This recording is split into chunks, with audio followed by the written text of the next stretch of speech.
অনুব্রত মণ্ডল তিনি পূজিত বীর নন। তিনি স্বাধীনতা সংগ্রাম করে জেল থেকে ফেরেননি।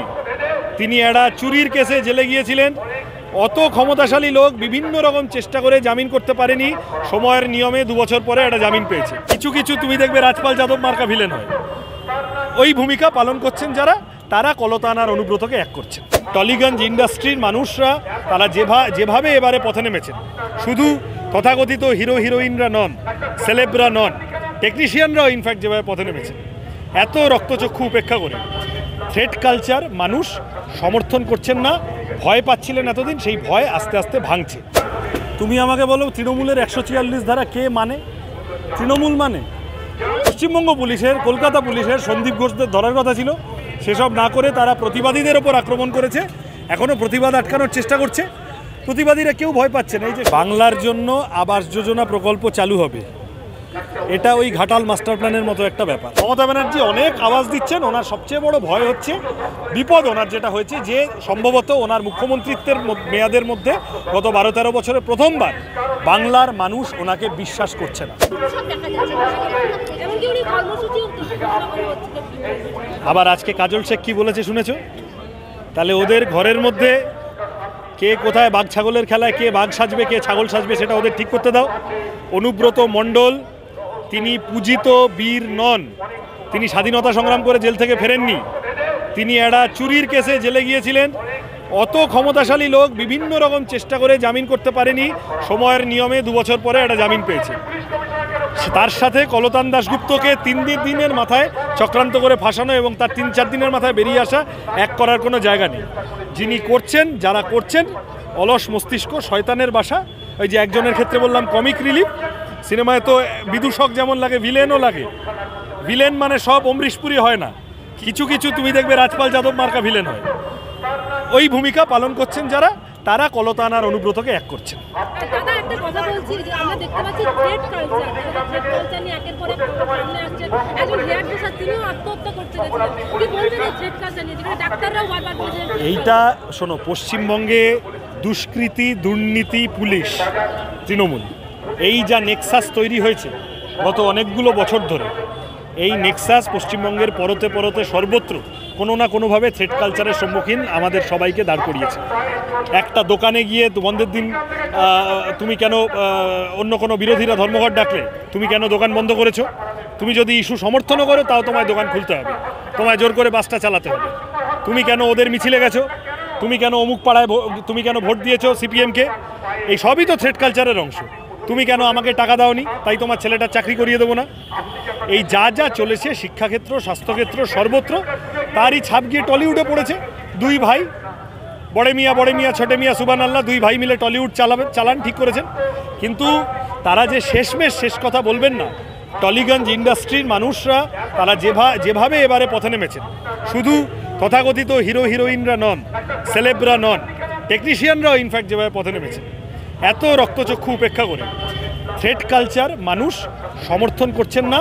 ভয় পাচ্ছিলেন এতদিন, সেই ভয় আস্তে আস্তে ভাঙছে, বোঝা যাচ্ছে। কুণাল ঘোষ তিনি থ্রেট কালচার নিয়ে বলছেন যে বামেদের মুখে থ্রেট কালচারের কথা শুনলে হাসি পায়।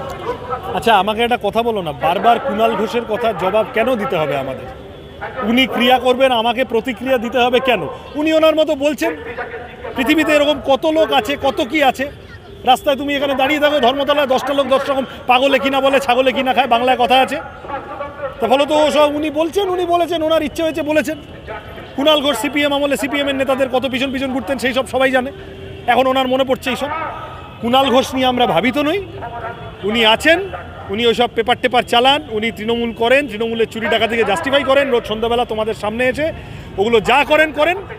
আমরা আমাদের কাজ সামনে নিয়ে যাচ্ছি। আমি দাদা এখানে তো 144 ধারা জমায়েত করার কথা না বলেছিল পুলিশ, আপনারা তো জমায়েত করলেন এবং মিছিলে প্রতিবাদ সভা করলেন। কি বলবেন এই বিষয়ে? তুমি আমাকে বলো, তৃণমূলের 144 ধারা কে মানে? তৃণমূল মানে পুলিশ করেছে।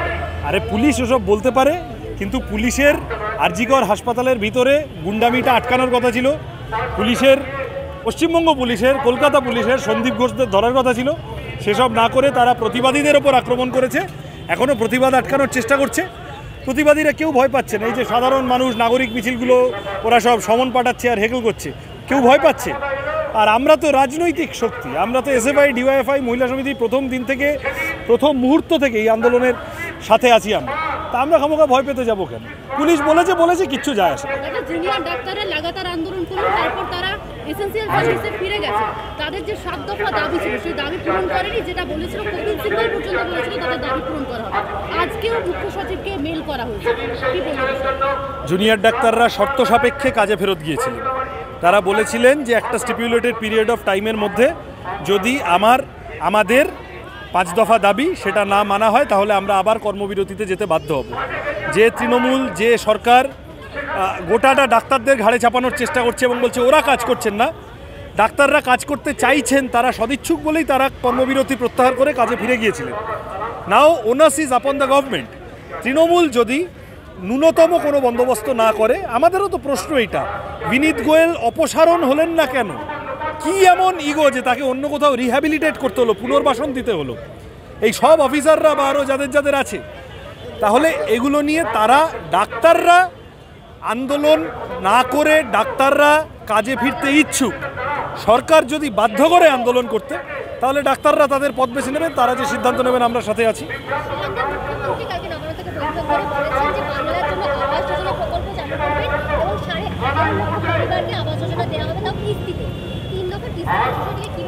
বাংলার জন্য আবাস যোজনা প্রকল্প চালু হবে, এটা ওই ঘাটাল মাস্টার প্ল্যানের মতো একটা ব্যাপার।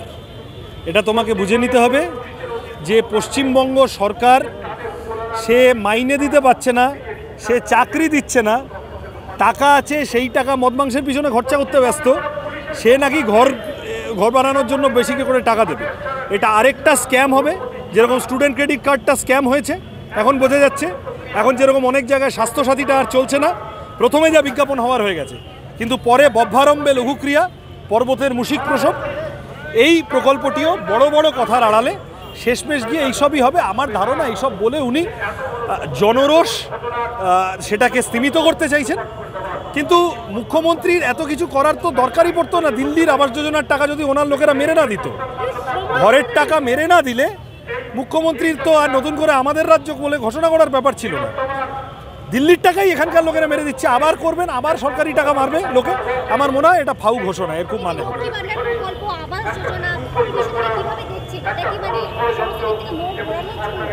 না। এই প্রকল্পগুলি যে কোনো জনমুখী সামাজিক প্রকল্প, সোশ্যাল ওয়েলফেয়ার স্কিম, আমরা বামপন্থীরা সেগুলোকে একটা পজিটিভভাবেই দেখি। বামফ্রন্ট সরকার পশ্চিমবঙ্গে এবং অন্যান্য রাজ্যে থাকাকালীন, ইভেন এখন কেরালাতে থাকাকালীনও এই ধরনের সোশ্যাল ওয়েলফেয়ার স্কিম অজস্র আছে, চলছে মানুষের জন্য। পাবলিকের টাকা, তোমার আমার টাকা, কেউ তোয়ালে মুড়ে খেয়ে নেবে, কেউ স্যান্ডো গেঞ্জি পরে খেয়ে নেবে, তার চেয়ে যদি সেই টাকার কিছুটা মানুষের কাছে ফেরত আসে ক্যাশ হিসেবে, অসুবিধার কিছু নেই। কিন্তু কেবল ওইটা করলে চলবে না। আমরা বুঝি এই ধরনের জনমুখী প্রকল্পগুলো সাপ্লিমেন্ট হতে পারে, ইনফ্রাস্ট্রাকচার তৈরি করতে হবে। স্বাস্থ্য, শিক্ষা, কৃষি, শিল্প, যে বিষয়গুলো নিয়ে পুরো গোলমাল হয়ে গিয়েছে পশ্চিমবঙ্গ, সেগুলো একটা জায়গায় আনতে হবে। কিসে বলেছেন তো মমতা ব্যানার্জি, এরকম কত কি বলেন। মমতা ব্যানার্জি এই আন্দোলন শুরুর সময় সন্দীপ ঘোষকে পারলে ভালো বলছিলেন, মনে আছে? মমতা ব্যানার্জি এই আন্দোলন চলার সময় এই জুনিয়র ডাক্তারদের রোজ হুমকি দিচ্ছিলেন, তোমাদের চাকরি পারলে খেয়ে নেবো, কোর্টে গিয়ে বিপদে ফেলবো, অমুক তমুক ইত্যাদি। মমতা ব্যানার্জি অনেক আওয়াজ দিচ্ছেন। ওনার সবচেয়ে বড় ভয় হচ্ছে বিপদ ওনার যেটা হয়েছে, যে সম্ভবত ওনার মুখ্যমন্ত্রিত্বের মেয়াদের মধ্যে গত 12-13 বছরে প্রথমবার বাংলার মানুষ ওনাকে বিশ্বাস করছে না। আমাদের রাজ্য জুড়ে বন্যা পরিস্থিতি, সেই জায়গায় দাঁড়িয়ে মুখ্যমন্ত্রী গতকালও আবার বলেছেন ম্যানমেড বন্যা। আজ শোভনদেব চট্টোপাধ্যায় বলেছেন যে ডিবিসি থেকে ত্রাণ নেব না, সে হলে সাধারণ মানুষের ত্রাণ নেব। রাজ্য সরকারের সাথে বোঝাপড়া ব্যতীত ডিবিসি এক মগ জল ছাড়তে পারে না। তাহলে তুমি দিল্লির সাথে মিটিং করোনি কেন? তোমার এখানে বন্যা পরিস্থিতি সামাল দেওয়ার মতো ইনফ্রাস্ট্রাকচার তৈরি নেই কেন? তুমি ওখানে গিয়েছো, গিয়ে গোড়ালি অবধি ছবি তুলে চলে এসেছো, গোড়ালি অবধি জলে ভিজে। তোমার মাস্টার প্ল্যান, 3 বার মাস্টার প্ল্যানের কুমির ছানা দেখানো এমপি, একটা করে ভোট হয়, ভোটের আগে মাস্টার প্ল্যান বলে, ভোটের পরে ফিল্ম সে চলে যায় আবার সিনেমা করতে। তা সেইবারও গিয়ে ওই সব করেছে। তোমার ইনফ্রাস্ট্রাকচারাল ব্যর্থতা এবং তোমার সরকারি ম্যানেজমেন্টের ব্যর্থতা। তুমি ডিবিসির সাথে কথা বলেনি, ডিবিসি তোমার সাথে জল ছেড়ে দিয়েছে, কেউ বিশ্বাস করবে? আর আমার এই ম্যানমেড গল্পটা আমরা ছোট্টবেলা থেকে শুনছি। উনি যখন বিরোধী ছিলেন তখন বলতেন সিপিএম ম্যানমেড বন্যা করেছে, এখন উনি সরকারে আছেন, এখন বলছেন দিল্লি ম্যানমেড বন্যা করেছে। উনি ছাড়া সবাই সবসময় ম্যানমেড বন্যা করে, উনি জল ছাড়তে পারেন না, কেন জানি না। রচনা বন্দ্যোপাধ্যায় গতকাল ছিলাম বন্যা দেখতে গিয়ে বলছেন যে কুইন্টাল জল ছাড়া হচ্ছে, কি বলবেন এটা নিয়ে? আমার কিচ্ছু বলার নেই। Rachna Bandyopadhyay, the less said the better. এই ধরনের রাজনীতিবিদেরা কমিক রিলিফ হিসেবে আসেন রাজনীতির ময়দানে। আমাদের রাজ্যে এই মুহূর্তে আরজিকর থেকে বন্যা, অসংখ্য সিরিয়াস ইস্যু আছে। রচনা বন্দ্যোপাধ্যায়রা কমেডিয়ান হিসেবে এসেছেন, যে রোল প্লে করেছেন, করে চলে গেছেন। কিচ্ছু যে আসলে ওই কি ওলকপি না কি একটা নিয়ে গেছেন দেখছিলাম, ওইসবই করার জন্য এসেছেন রাজনীতি। কুণাল ঘোষ, অনুব্রত মণ্ডলের জামিন আর কলতান দাশগুপ্তের জামিন একইভাবে রেখেছে। এই প্রশ্নে একটু অ্যাড করবো যে অনুব্রত মণ্ডলকে খাবার দেওয়া হয়েছে এবং বলা হয়েছে যে ভুলে ওনার কথাই শেষ কথা।